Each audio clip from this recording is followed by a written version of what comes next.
UP चुनाव, कौन किसको देगा चुनौती? क्या भाजपा फिर से मारेगी बाजी या सपा का पीडीए फॉर्मूले का चलेगा जादू? जर्नलिस्ट इंडिया की इस रिपोर्ट में सभी पहलुओं पर प्रकाश डालेंगे और समझेंगे कि क्या कह रहे हैं वरिष्ठ पत्रकार और राजनीतिक विश्लेषक। दिल्ली का रास्ता लखनऊ से होकर गुजरता है और लखनऊ के इसी सियासी तख्त को दोबारा फतेह करने के लिए उत्तर प्रदेश की लाल मिट्टी पर बिसात बिछ चुकी है। उत्तर प्रदेश का 2027 का चुनाव सिर्फ एक सूबे की सरकार चुनने का चुनाव नहीं है, बल्कि ये देश की सियासत का रुख तय करने वाला महासंग्राम है। समय नजदीक आ रहा है और लखनऊ के गलियारों से लेकर दिल्ली के सत्ता केंद्रों तक हलचल तेज है। यूपी की राजनीति पर पैनी नजर रखने वाले वरिष्ठ पत्रकारों और विशेषज्ञों का मानना है कि इस बार का मुकाबला 2022 जैसा एक तरफा नहीं, बल्कि कांटे का और बेहद दिलचस्प होता जा रहा है। अगर आंकड़ों के आईनों में देखें तो साल 2022 में बीजेपी गठबंधन ने 273 सीटें जीतकर प्रचंड बहुमत के साथ सत्ता पर दोबारा कब्जा किया था, जबकि समाजवादी पार्टी गठबंधन 125 सीटों पर सिमट गई थी। लेकिन बीते कुछ समय में गंगा यमुना के इस मैदान में बहुत सा पानी बह चुका है। राजनीति के पंडित साफ कह रहे हैं कि इस बार उत्तर प्रदेश का चुनाव पूरी तरह से जातिगत ध्रुवीकरण की पटरी पर लौट आया है। वरिष्ठ पत्रकारों का विश्लेषण कहता है कि इस बार मुकाबला दो विचारधाराओं से ज्यादा दो बड़े सोशल कॉम्बिनेशंस यानी सामाजिक समीकरणों के बीच सिमट गया है। एक तरफ भारतीय जनता पार्टी है, जिसका सबसे बड़ा चेहरा मुख्यमंत्री योगी आदित्यनाथ हैं। बीजेपी के पास लॉ एंड ऑर्डर यानी कड़क कानून व्यवस्था का नैरेटिव है, हिंदुत्व का कोर एजेंडा है और केंद्र राज्य की डबल इंजन वाली लाभार्थी योजनाएं हैं।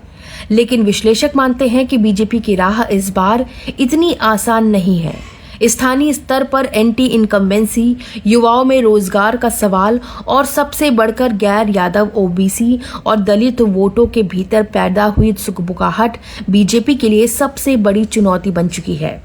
वहीं दूसरी तरफ है समाजवादी पार्टी, जिसने अखिलेश यादव की अगुवाई में अपनी पूरी रणनीति बदल दी है। वरिष्ठ पत्रकारों के मुताबिक सपा ने पारंपरिक यादव मुस्लिम समीकरण के दायरे से बाहर निकल के जो पीडीए यानी पिछड़ा दलित और अल्पसंख्यक का कार्ड खेला है, उसने जमीन पर राजनीतिक हलचल बढ़ा दी है। कांग्रेस के साथ उनका तालमेल मजबूत नजर आ रहा है और वे जातिगत जनगणना के मुद्दे को हवा देकर पिछड़ों को गोलबंद करने की कोशिश में जुटे हैं। हालांकि अखिलेश यादव के लिए भी मुश्किलें कम नहीं हैं।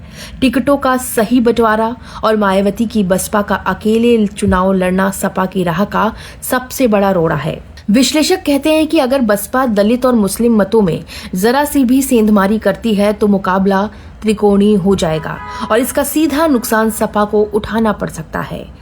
साफ तौर पर विशेषज्ञों का मानना है कि जहां बीजेपी हिंदुत्व, राष्ट्रवाद और सुशासन के नाम पर वोटरों को एकजुट करना चाहती है, वहीं विपक्ष सामाजिक न्याय, जातिगत अस्मिता और स्थानीय मुद्दों के जरिए सत्ता विरोधी लहर को धार दे रहा है।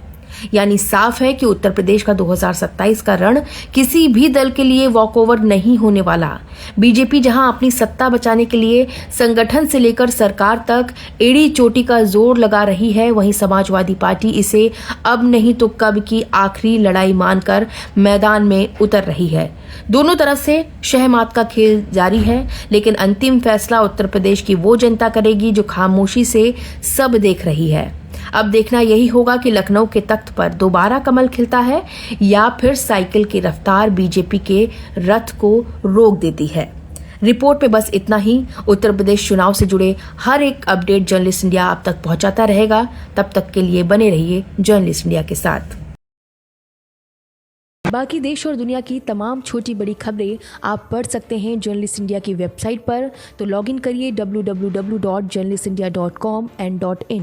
इसके अलावा यूट्यूब, फेसबुक, इंस्टाग्राम और एक्स पर भी जर्नलिस्ट इंडिया को फॉलो करें।